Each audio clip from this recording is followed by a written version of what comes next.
சிவகங்கை அருகே வெள்ளம் கரை புரண்டு ஓடும் பாலாற்றின் வழியாக இறந்தவர்களின் உடல்கள் கொண்டு செல்லப்பட்டது பொதுமக்களிடையே அதிர்ச்சியை ஏற்படுத்தியுள்ளது.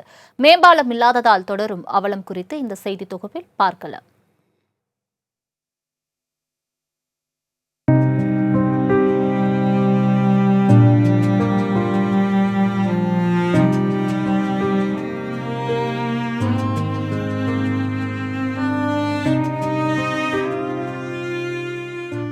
பாலாற்றின் வழியாக இறந்தவர்களின் உடல்களை அவர்களது உறவினர்கள் மனவேதனையுடன் தூக்கிச் சென்ற காட்சிகள்தான் இவை. சிவகங்கை மாவட்டம் சிங்கமுனரி அருகே அமைந்துள்ளது காலாப்புதூர் ஊராட்சி. இந்த கிராமத்தில் 1000க்கும் மேற்பட்டோர் வசித்து வருகின்றனர். காலாப்பூர் கிராமத்தை சேர்ந்த யாரேனும் இறக்க நேர்ந்தால் அவர்களது உடல் பாலாற்றின் மறுகரையில் உள்ள பொது மயானத்தில் அடக்கம் செய்யப்படுவது வழக்கம். மயானத்திற்கு செல்ல மாற்றுப்பாதை இல்லாததால் பாலாற்றில் இறங்கி பொது மயானத்திற்கு உடலை கொண்டு செல்கின்றனர் கிராம மக்கள். இந்த அவலம் பல வருடங்களாக தொடர்ந்து வருகிறது. வடகிழக்கு பருவமழையால் நீர்வரத்து அதிகரித்து பாலாற்றில் வெள்ளப்பெருக்கு ஏற்பட்டுள்ளது.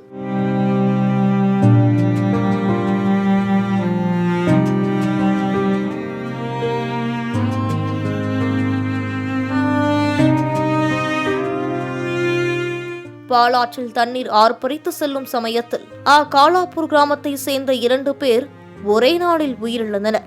அன்பிற்குரியவர்களை இழந்து வாடி வந்த அவர்களது உறவினர்களுக்கு மற்றொரு சோதனையும் காத்திருந்தது. அதுதான் ஆற்றை கடந்து இறந்தவர்களின் உடலை மயானத்திற்கு கொண்டு செல்வது. மயானத்திற்கு செல்ல வேறு பாதை இல்லாததால் 100க்கும் மேற்பட்டோர் இறந்தவர்களின் உடலை தூக்கிக் கொண்டு பாலாற்றை கடந்தனர்.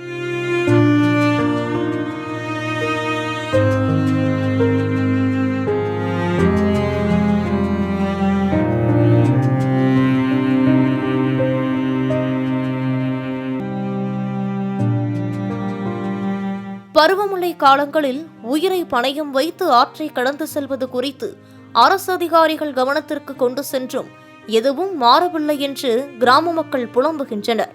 இனியாவது ஆற்றில் சடலத்தை தூக்கிக் கொண்டு செல்லும் அவலம் தொடராமல் இருக்க பாலாற்றின் குறுக்கே மேம்பாலம் அமைக்குமாறு கோரிக்கை வைக்கின்றனர் காலாப்பூர் கிராம மக்கள். பாலாறை கடந்து போகக்கூடிய சூழல்ல இருக்கு இங்க ஊர்ல இருக்கிற மயானம்.